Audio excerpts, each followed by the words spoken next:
नमस्कार दोस्तों, आप सभी का स्वागत है आप सभी के अपन चैनल एमके के भोजपुरी पर। तो दोस्तों, अवधेश प्रेमी फैंस के लिए बहुत ही बवाल खबर आया है, जो है एक और ब्लास्ट लगन में धमाका करने वाला गाना, जिस गाना का नाम है दिल ले गईल हमार नग वाला नथिया तोहार, जो कि आप सबको इस न्यूज़ के माध्यम से बताया जाएगा कि इस गाना को कब और कितने बजे रिलीज किया जाएगा। तो उससे पहले आइए थोड़ी सी बात कर लेते हैं इस गाना को लेकर, जिस गाना का नाम है दिल ले गईल हमार नग वाला नथिया तोहार, जिसको गाए हैं सुपरस्टार गायक व नायक अवधेश प्रेमी यादव। और दोस्तों, इस गीत को लिखे हैं राइटर थारू और संगीत दिए हैं आरसीएम म्यूजिक और रिकॉर्डिंग किया गया है डायमंड रिकॉर्डिंग स्टूडियो के द्वारा। तो दोस्तों, अभी अवधेश प्रेमी का कई सारे मार्केट में गाना बज रहा है, तो फिर एक और बवाल गाना आ रहा है जिस गाना का नाम है दिल ले गईल हमार नग वाला नथिया तोहार, जो कि दोस्तों इस गाना को कल सुबह 8 अप्रैल को सुबह 7 बजे आरसीएम म्यूजिक भोजपुरी से रिलीज किया जाएगा। तो जान ले कि एक बार फिर से कि कल सुबह 8 अप्रैल को सुबह 7 बजे आरसीएम म्यूजिक पर इसको रिलीज किया जाने वाला है। तो आप सब कमेंट जरूर कीजिएगा कि आखिर आप इस सॉन्ग को लेकर कितना एक्साइटेड है, जिस गाना का नाम है दिल ले गईल हमार नग वाला नथिया तोहार। तो अवधेश प्रेमी फैंस इस वीडियो को लाइक करें और कमेंट करें और ज़्यादा से ज़्यादा लोगों के पास शेयर करें,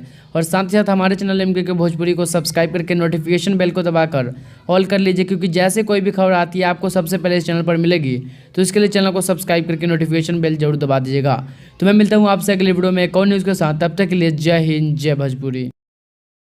भोजपुरी इंडस्ट्री से जुड़ी कोई भी खबर सबसे पहले देखने के लिए सब्सक्राइब कर ले एमके भोजपुरी को, और साथ ही घंटे को दबाकर ऑल कर लेता है कि कोई भी खबर डालूं सबसे पहले आप मोबाइल तक पहुंच सके बिल्कुल फ्री में।